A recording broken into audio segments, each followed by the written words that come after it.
We are worshiping, recognizing, and reviving the tradition of the annual birthday of the sun. Beyond what we've been told, the overlay of Christmas, of this holiday being about Jesus, and it ain't happy holidays, it's Merry Christmas. Well, guess what?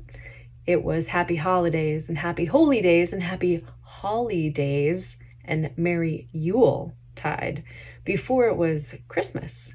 And winter solstice was celebrated all over the world. So this is going to be a bit of Manly P Hall and then just some other kind of thoughts about winter solstice. So here we are. Welcome to the winter solstice. This actually is the shortest day of the year, as most of us will know, and one of the 4 quarter holidays that we used in ancient times to mark the calendar by. And in simplicity, of course, it's the shortest day of the year, the longest day of the year, and the 2 equinoxes. Those are the solstices, winter and summer, and the 2 equinoxes when the daylight and the moonlight are equal. What I think is so interesting about the winter solstice is it is the most celebrated holiday in the ancient world.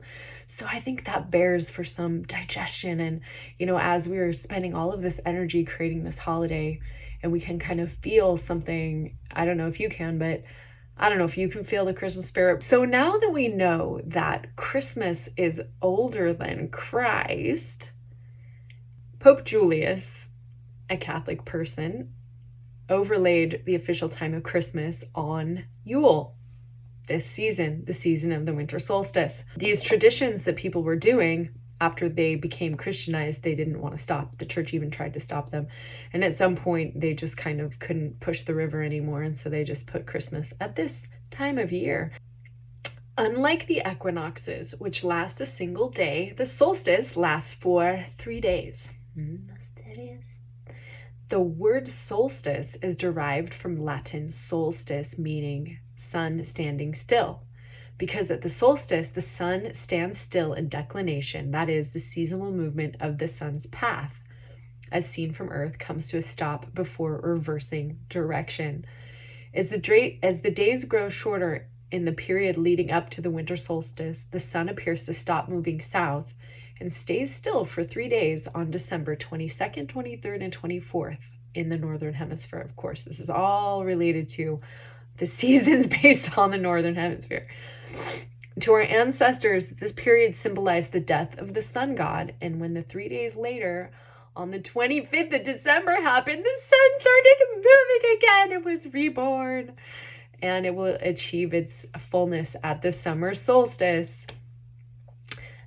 Ain't that interesting?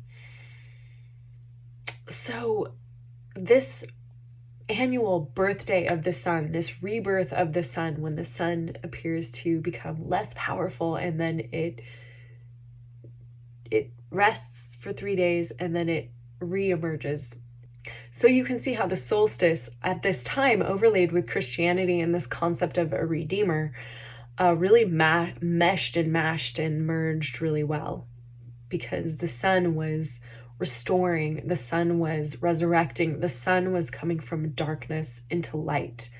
And it was called the invincible sun, the birthday of the invincible sun in Greek. So we're going to listen and talk a little bit about these particular traditions. Winter solstice observances were held by virtually every culture in the ancient world. Solstice rites were practiced among such diverse groups as native South Americans, Celts, Persians, Britons, Orientals, and Africans. Solstice was known as Sikaia to the Mesopotamians, as the festival of Kronos to the ancient Greeks, and as Saturnalia to the Romans. And that was kind of an interesting one. Yule traditions celebrate nature's renewal and help affirm our connection to the energy and power of the earth and cosmos. Yule comes from the Old Norse Yule and English Yule, which was a season of hunting after the harvest was done. The god of the hunt, Odin, was the patron deity of this holiday. This fell in December, so eventually it became associated with Christmas. The Yuletide season lasted from the end of November to the beginning weeks of January, but the Feast of Yule lasted 3 days over the winter solstice and marked the beginning of the new year. The festival also involved decorating houses with greenery, lighting candles, holding processions, and giving presents. So if you're not Christian, you still got this holiday. The Nordic people saw the sun as a wheel that changed the seasons, and it was from the word for this wheel, hwal, that the word Yule is thought to have come. And the Valkyrie looked for souls to bring to Valhalla during Yule.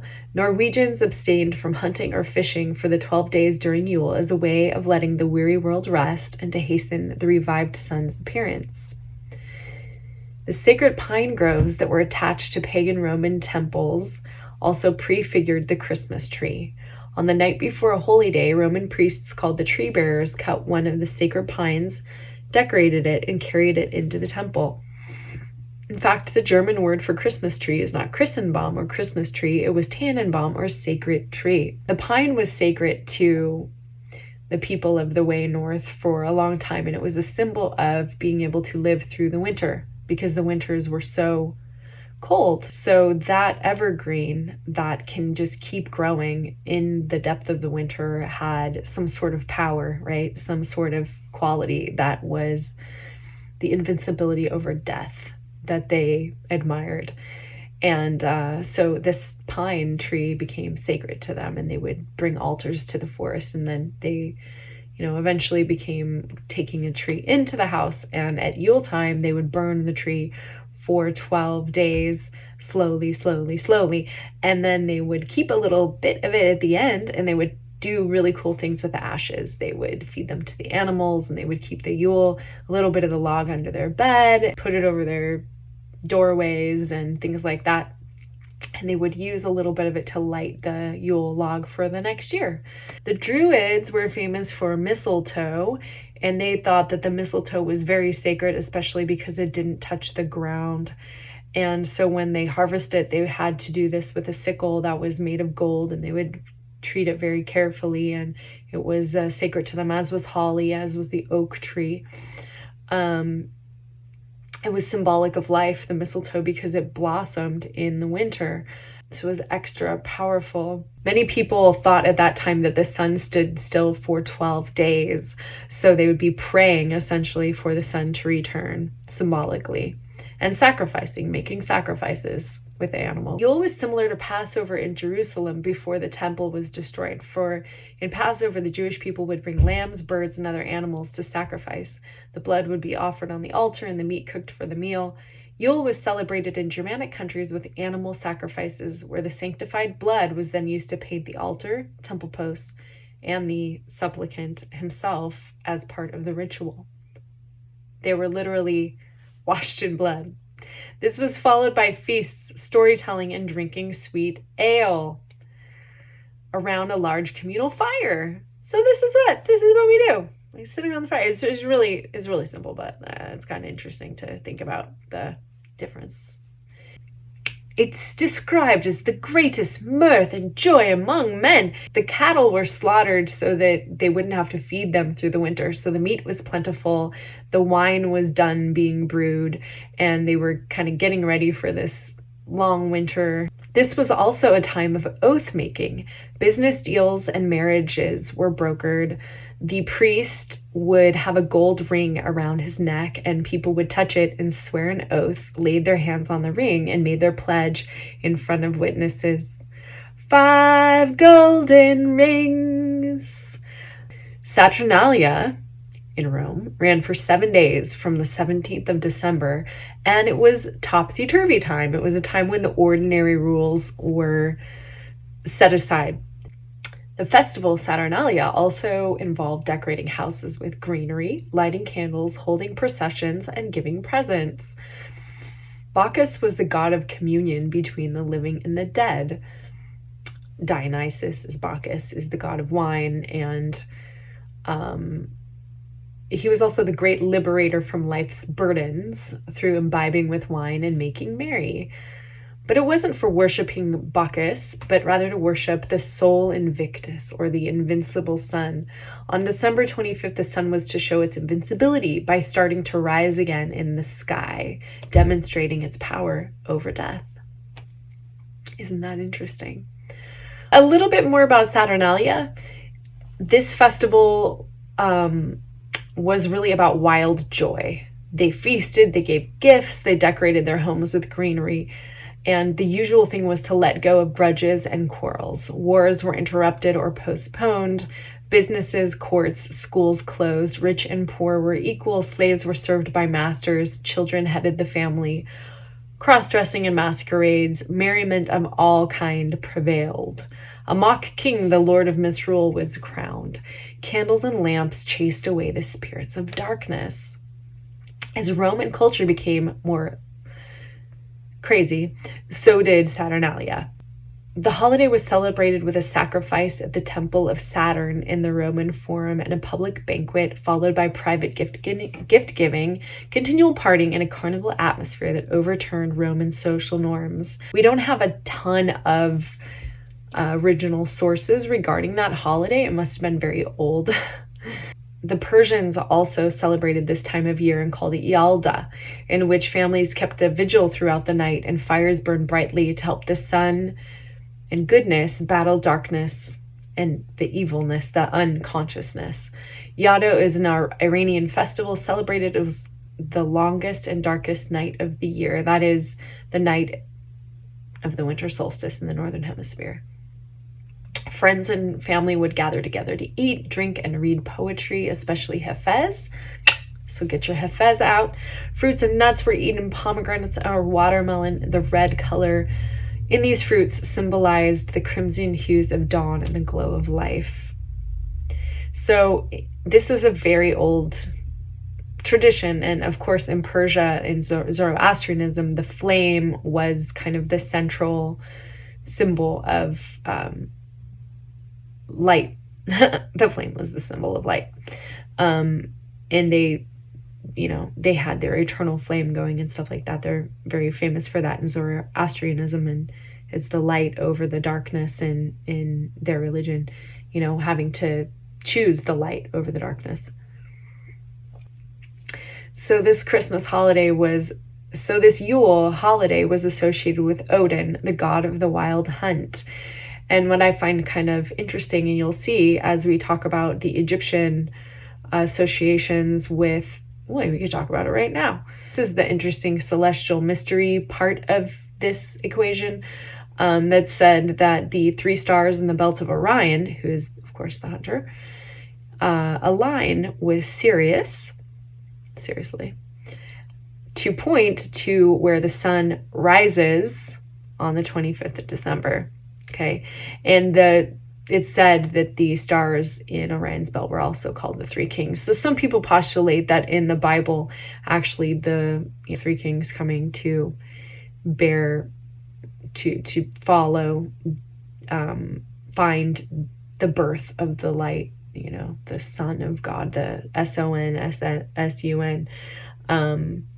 is really about this kind of, you would call that astrotheology, where the stars are kind of imitating, or vice versa, the mythology, right?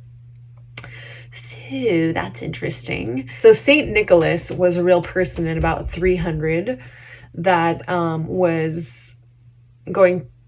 did influence the myth of Santa Claus. But before that, there was Odin, who was said to be the Yule father, and he used to fly through the sky with his 8-legged horse, and the children in the Nordic lands would leave gifts for Odin in their stockings and in their shoes in the night. So that is interesting. And Odin was depicted as leading a hunting party through the sky. Odin was typically portrayed as an old man with a long white beard, much like St. Nicholas. During the winter, the children placed their boots near the chimney, filling them with carrots or straw as a gift for Sleipnir, the 8-legged horse. When Odin flew by, he rewarded the little ones by leaving gifts in their boots. In several Germanic countries, this practice survives. survived despite the adoption of Christianity. So about this Saint Nicholas that was in 300 AD, he was a real person born in an area that is now in Turkey, and his parents died, and he used his entire inheritance to support the needy, the sick, and the suffering. So he was a saint. One account of Nicholas tells that he presented 3 impoverished daughters with dowries so they wouldn't have to sell themselves. The bags of gold providing the dowries had appeared in their home. They'd been tossed through an open window and are said to have landed in the stockings or shoes left before the fire to dry. This led to the custom of children hanging stockings or putting out shoes, eagerly awaiting gifts from St. Nicholas. Nicholas was made Bishop of Myra while still a young man, and became known throughout the land for his generosity to those in need and his love for children. Thus began the tradition of gift-giving in honor of St. Nicholas, whose modern name Santa Claus comes from the Dutch Sinterklaas. And as I've just said, there was this traditions, gift-giving and stuff long before that. So it wasn't really this man, but he was in a long line of that. And then the settlers from Deutschland, where's that? Dutch, the Netherlands. The settlers from the Netherlands, when they came to the US, basically helped create these Christmas traditions. So a little bit more about the star aspects of this. So you probably know Sirius, the star, is very serious. It is the brightest star in the sky, and at New Year's, it appears due south at midnight. Isn't that amazing? The dog star is really important. It's probably her binary star, but we're not going to talk about that today. So the Egyptians called Sirius Septit, and the Hebrews knew it as Sihor, and the Greeks as Sothis, and the dog star, and it followed Orion the hunter. So the Egyptians also kind of grouped these two things together, the dog star and Orion. The dog star Sirius followed Orion the hunter. Now, part of the reason this is so interesting is because, well, as well as Odin being the hunter and being associated with Christmas too, the Egyptians said that basically the gods were from these places. Isis was associated with Sirius, that was Isis, and Orion was Osiris. And that's where they basically said that we came from. I mean, I'm trying to nail that down, but I'm trying to understand more about the actual history, so I'm not trying to bullshit you. I'm not just pulling up an article and regurgitating. I'm pulling up like 25 articles and regurgitating them. So, I've been wanting to do this for 4 years, and I'm finally doing it. We know from the pyramid texts, which are among the oldest religious writings in the world, that the ancient Egyptians believed the gods descended from the belt of Orion, and Sirius, the brightest star in the sky, associated with Isis, in the form of human beings. This is critically important to Egyptian cosmology, as Orion was associated with the god Osiris and Sirius, Isis, who together are said to have created the whole of human civilization. I'm actually wanting to do a little bit more research about that. But let's see, there's a quote here. The bright star Sirius rose with the sun at the summer solstice, signaling the birth of Osiris as the Nile inundation and the birth of Horus as the daily solar orb. Okay. So that's some little nuggets to chew on, but the most important thing is that we make merry. I found, sacrificing the animals in this Nordic way, and even doing these blood rituals is very interesting, as a dedication to, as a sacrifice for God. And then we ended up celebrating the greatest in traditional Christian religion, the sacrifice of God's Son, right, for humanity, God. A question that continually it continues to draw me forward into thinking about it. It is sacrifice. In the ancient world, it seems like all these religions were very, very into sacrifice, obedience and sacrifice, literally physical sacrifice, you know, I mean, from human sacrifice to all of the many forms of sacrifice. And so I think there's something really interesting to pull apart there. And one school of thought says, and I'm just going to kind of put this in there as a sideline, you know, if we did come from Anunnaki gods, that the Sumerian texts say that created humanity, basically a virgin birth genetically to be slaves, mining basically for the gods that in the ancient world then departed eventually and left us here. It makes sense that they would kind of really program into us this concept of giving to them and also obeying them as the first and foremost rule, right? This kind of second question is if all of that is false, and I'm trying to, you know, study the Oxford text as much as I can and really understand, you know, Zecharia Sitchin and if what he said was actually true, is if his translations were actually real. So I'm trying to do my own due diligence on understanding this whole concept about the Anunnaki and the Sumerian texts, which are the oldest documents that we have on Earth, oldest religious documents, way, way older than the Bible. And they do seem to say some really interesting things about our origins, which I won't, you know, go into too much here, but I am going to be talking about it in future podcasts. I'm going to be sharing with you guys a little fast forwarding of the, you know, years that I've been looking at this and trying to point you in interesting directions. If this happens to be something that fascinates you, the way it fascinates me. When I first heard about the Sumerian texts and them pointing towards that we were created to be slaves, serve God, it kind of started to make sense about the virgin birth. And I mean, they even have Adam as one of their, I don't think I'll talk too much about this though, because I don't feel like I know enough about to really, but Jesus, we all got downloaded. If there's one thing to remember Jesus.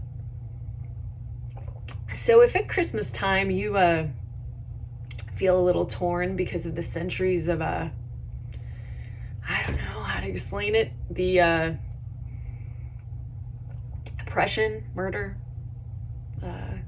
torture, exploitation, on behalf of Christianity, and then you find it a little hard to relate to the Christian tradition, you know, that you're going to go burn in hellfire if you don't say the magic words, I believe in Jesus, then you might find some future episodes of my podcast interesting. I'm going to be talking about the evolution of hell, mostly sourced from a book by Karen Armstrong. So, a little bit more about Christianity. What is up with that? Why do people like it so much? That's kind of just really interesting to me. And to me, it's kind of unraveling history, which is why I feel like it's worthy and important. And I also feel like we're in a really interesting time period right now where I guess you could say, you know, we're losing our spiritual orientation because for so long, Christianity has been our staple, our bread and butter in a spiritual way. And now we are kind of becoming disillusioned from spirituality and then moving more towards this kind of maybe materialism. And I think people are searching for a way to have spirituality beyond Christianity. Yeah, so there's a couple things about Christianity I think are really relevant and interesting and worthy of exploration. And there's the concept of Christ as the Messiah. And then there's the question of how did Christianity survive and why did it survive? And what in it was needed and being called forth at that time period that was relevant. And there's, I think, a lot of things to say about that. A lot of people maybe don't really credit Pythagoras, who was, in my mind, the founder of Christianity, because in Pythagoras, yes, mathematician, and all these things originated really from Egypt. I mean, that's kind of the funny mystery about it all. Part of the interesting thing about it all to me is how so much of these common threads point back to Egypt, which was kind of the motherland. And even the Greek scholars, all these people, they went and they traveled to the temples in Egypt and they studied. And Pythagoras is a great example. He spent a lot of time in Memphis, and we can talk about him more. I'll talk about him in a whole podcast, do a whole podcast on Pythagoras. None of his original works survive, unfortunately, but we do know that Plato was very much a student of him, and Pythagoras was in about 600 or so BC. You look up the number again, and of course Plato was about 400, Socrates, Plato, Aristotle, and that was a ripe 400 years before Christ. So I think sometimes we tend to think of Christ as being so long ago, and then we have to kind of like recalibrate and remember that there was all these really impactful things, and Buddha was around the same time as Plato, I believe. I gotta look that up. 624. Other research believe he was born later, 448. No, nobody knows. The answer is nobody knows. It could have been the 6th century. It could have been around the time of Plato. 624 BC. So he could have been a contemporary of Pythagoras or a contemporary of Plato. So yeah, Plato was in around 430. And then he was followed by Aristotle, founder of the scientific method. So over time, these philosophers, Greek philosophy, Greek learning, the part that we call scholastic learning, measuring, it was philosophical, and then it became measuring things with Aristotle and pulling things apart. People began to lose their faith in the traditional, what we call pagan Greek religion. And interestingly, there's a very much parallels between the generations of God in Greek mythology and Egyptian mythology, which I just kind of realized by reading these things in depth, which I haven't really heard anyone say before. So at the time that Christ was born, there was a real hunger in this time period for new religion, basically. And there was a lot of competing cults, we call them now, but religious schools, mystery schools. There was a lot of people claiming to know the truth, just like now, very similar. And a lot of the Greeks were even looking to the cult of Isis. It was actually a competitor, and Neoplatonism was a competitor to Christianity. And the Eleusinian mysteries, some of the mystery schools, a lot of them cost money, and they were expensive, and some of them were exclusive. And the Gnostics, I mean, basically there's just a lot to say of what happened before and after Christ. And I think it's important to honor the roots of, if you are a Christian, to honor the roots, the real religion that Jesus was, which is Judaism. Ding, ding, ding. What Jesus did, in my mind, that's special, that I feel I can celebrate as a Christian or a non-Christian, is he brought the spirit of humanism to the ancient world, because it really wasn't there. They didn't believe in equality. They didn't believe in, they thought having slaves was fine.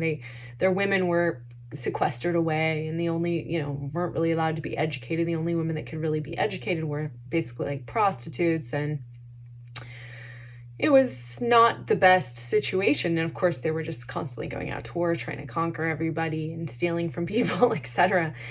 So I do believe that we can all agree that this quality of love, this quality of purification of the heart and the mind and being born of the Spirit, trying to pierce the mystery of life to understand its purpose beyond the physical, is really what Christianity was, what Christ was trying to teach.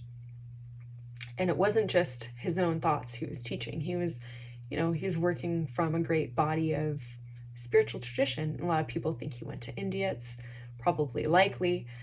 And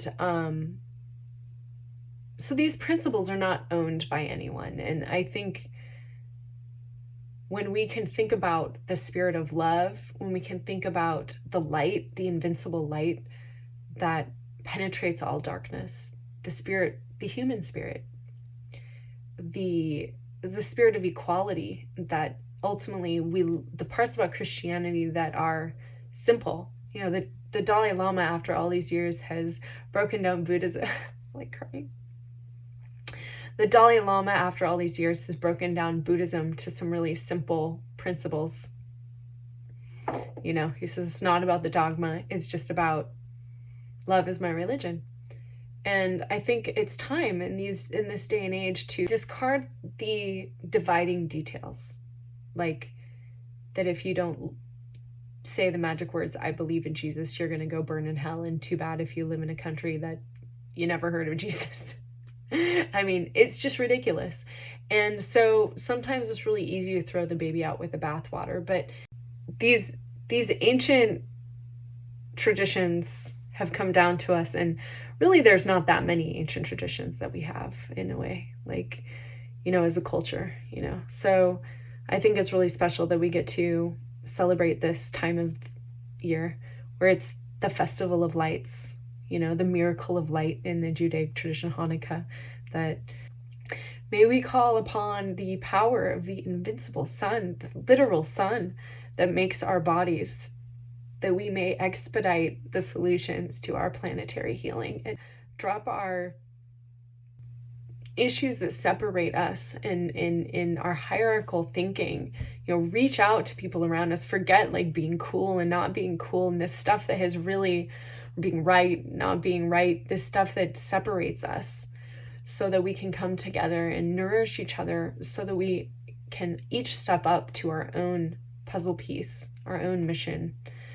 That hopefully if we come together, and I do believe that this is, the truth of the matter, is that if we all play our part, and if we're all brave, and we all can tune in to what we individually need to do and how to influence others to do good things, that when we come together and recognize what has happened and how to make it right,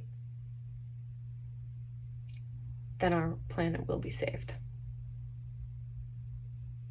It will be saved by us coming together and doing our emotional healing. And in our emotional healing, physical healing and physical solutions can and will take place.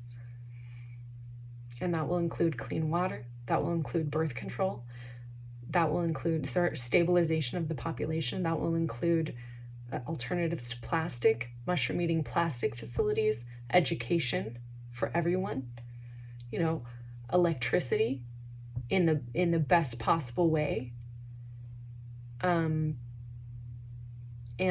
healthcare that can be simple, and prioritizing our dollars for healthcare that's the most important, where it's going to matter the most. May we just not be overwhelmed and know that these spiritual practices, that we can approach these times in balance, where we can and we should have our own personal joy and our own personal care and our own personal fun. And that there's time for it all.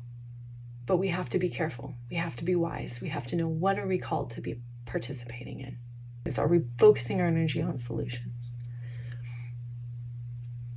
And with that, Manly P. Hall is saying, so may we set aside Christmas as a day of giving, not just of the physical material things to people that we care about, but to all beings. And, just be able to extend that spirit of generosity to us, all of us. It's been a pleasure to be here with you, and I hope you got something out of this talk. Oh, holy night, the stars are brightly shining. It is the night of the dear Savior's birth. We wish you a Merry Christmas, we wish you a Merry Christmas, we wish you a Merry Yule and a Happy New Winter Solstice. Good tidings we bring on this golden ring of promise to you and your kin that are drinking sweet ale. Good tidings of Christmas, Yule, Hanukkah, Kwanzaa, and all the other ones, Saturnalia, and a Happy New Year.